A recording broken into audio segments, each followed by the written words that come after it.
আমি বিশ্বাস করি বাংলাদেশের ভালো রিদম আছে, ভালো রিদম থাকার কারণেই সম্ভাবনাও রাখছে বাংলাদেশের।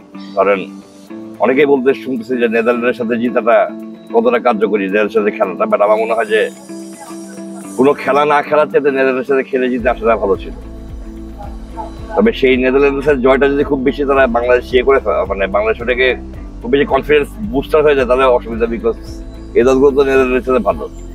তবে বাংলাদেশ একটা রিদম আছে, বাংলাদেশ তো শ্রীলঙ্কা পাকিস্তানের সাথেও বাংলাদেশ জিতে আসছে। তো আমি বিশেষ করে এশিয়াকে বাংলাদেশের সম্ভাবনা ভালো আছে, যদি তারা আবুধাবিতে ভালো একটা সুযোগ দিতে পারে, যেটা আমি আশা করি যে তারা পারবে। কারণ প্রথম ম্যাচটা তাদের হংকং এর সাথে, এখন ওইটার সাথে একটা মরাল বুস্টিং জয় হলে হয়তো পরের ম্যাচগুলো আরো ইজি হয়ে যাবে। তবে তার দলে আবার আফগানিস্তান, শ্রীলঙ্কা আছে। সো শ্রীলঙ্কা কিন্তু টুর্নামেন্টে ভালো খেলে সবসময়, টুর্নামেন্টের টাইমে দল ভালো খেলে। তো এই দিক দিয়ে চিন্তা করলে শ্রীলঙ্কাকে হারানোটা বাংলাদেশের জন্য মেজর চ্যালেঞ্জ হবে, এবং আফগানিস্তানকে।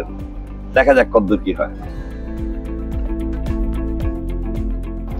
আমার গরম আছে, হিউমিডিটিও আছে একটু, সো একটু কষ্ট হবে প্লেয়ারদের, কিন্তু এই গরমটা মানানসই। এই গরমটা মানানসই মানে এখান থেকে হাওয়া আছে, একটা গরম হলো একটা হাওয়া আছে, এবং হাওয়া দেখে কিন্তু একটা জিনিস ভালো লাগতেছে যে হাওয়া যদি থাকে তাহলে কিন্তু ওই গরমটা মানানো যায়। যদি গরমটা ভ্যাপসা গরম হয়ে যায় তখন আর কি ব্যাপারটা খারাপ। তো বাংলাদেশের জন্য একটা ভালো জয় দরকার, মানে ভালো বড় জয় দরকার, এবং সবচেয়ে বেশি এটার জন্য মানে সবচেয়ে মূল ভূমিকা রাখবে বাংলাদেশের বোলিং ইউনিট।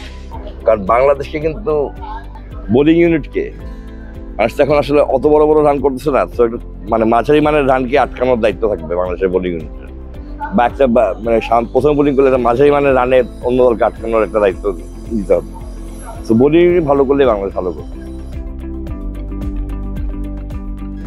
ক্রমে উন্নতি হচ্ছে, সামনে নিশ্চয়ই আরো ভালো করবে। তবে আস্তে আস্তে দলের প্রতি একটা নিজস্ব অথরিটি স্থাপন করতে পারছে নিউটন। দেখা যাক যে এটা এশিয়া কাপের, নিউটন থেকে তো এটাই প্রথম করে বড় টুর্নামেন্টে ক্যাপ্টেন্সি করা, বাইলেটারাল সিরিজ ক্যাপ্টেন্সি করা এবং এশিয়া কাপের ক্যাপ্টেন্সি পার্থক্য আছে। তো আশা করবো যে বাইলেটারাল সিরিজের সফলতা সেজন্য এশিয়া কাপে রাখতে পারে।